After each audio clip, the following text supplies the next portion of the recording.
I want to tell you a story, Roland. This is a story called Killing Mensah. You know, when you have a kid, you have to start making up stories sometimes just to teach him some lessons. But today, you know, it's Wednesday, hump day. I want us all to smile. So here's a story. There was once a great king who had a wise and clever advisor. Let's call him Mensah.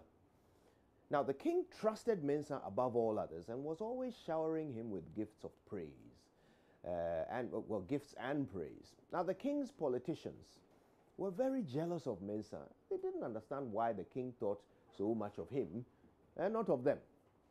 Besides, what was so special about him anyway? And why did he always have to have that stupid smile on his face? What at all was there to be so happy about? Nonsense. So one day, these politicians put their underutilized brains together and decided they had to get rid of Mensah. Now, the most devious mind in the kingdom belonged to the royal barber. He was sharper than his scissors and slicker than his sporting waves. The jealous politicos went to see him for some murder consultation, and indeed, he didn't disappoint. So they paid him handsomely to execute his evil endeavor. The next time the king came in for his weekly jerry curl and nasal hair trim, the barber went through the usual pleasantries with his client and then suddenly asked, and how are your ancestors doing, your majesty? Oh, well, they are dead, of course. What an odd question, the king replied, a bit confused. But the heinous hairdresser feigned surprise. Oh, so you mean you don't know how your ancestors are doing? Oh, rich man like you. These days, look, all the wealthy people are checking on their ancestors. So, haven't you heard of Atukwe the magician? He helps rich people to send messengers into the afterlife to go and check on their ancestors and see if there's anything they need. The messenger is burnt on an altar, and then, you know, his spirit will rise up with the smoke straight to heaven to be with the departed ancestors. It's a new thing, your majesty. It's on fleek. The king was so impressed. So I could send someone to go and check on my late father?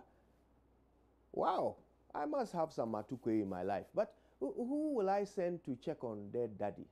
Aha! Exclaimed the malevolent man stylist. It would have to be someone wise, someone who can make decisions on the spot, someone who knows your secrets but won't betray your trust. The king racked his brain. Who could that be? The criminal coiffeur tried harder. Oh, someone who belongs in your inner circle, a faithful advisor, a man whose judgment you trust above all others. The king scratched his head. Nope, can't think of anyone. The crafty craftsman leaned forward and whispered into the moronic monarch's ear. Someone about 6'2" tall, clean-shaven, with a scar on his left shoulder, whose name rhymes with Mensah. Suddenly the king snapped his fingers. I know, I'll send Mensah, as if he thought of it. So the magician was summoned. A great big bonfire was built in the cemetery, and Mensah was given the bad news that in 3 days' time, he would be burnt alive so that he could rise up in the smoke to the afterlife and run a few errands for the king.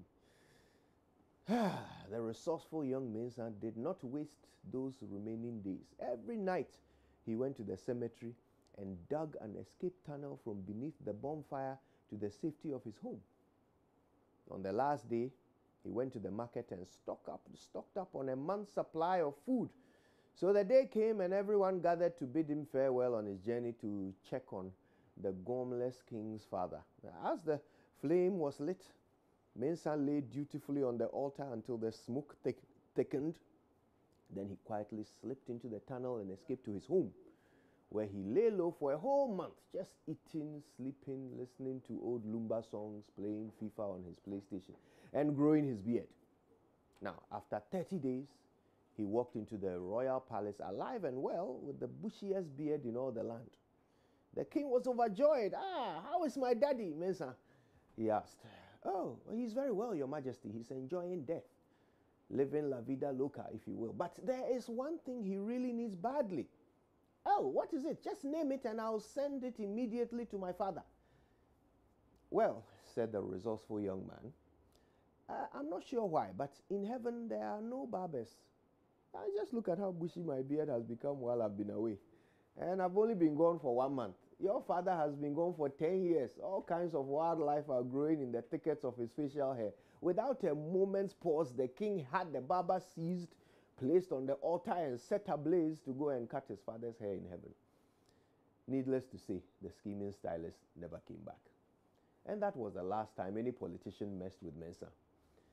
My dear friends, this morning, I hope my story has made you smile, but more importantly, I hope my prayer for you will be answered. And my prayer is that you will be spared from the evil barbers conniving against you. But I pray even harder that you are not the bent barber in someone else's life, because if you are, well, you know what fiery fate awaits you. My name is Kojo Yankson, and you can build me 1,000,000 bonfires. It won't matter, because me, I've dug my tunnel. Good morning, Ghana. Well, so that will transition us into bringing you the latest news headlines. Stay with us.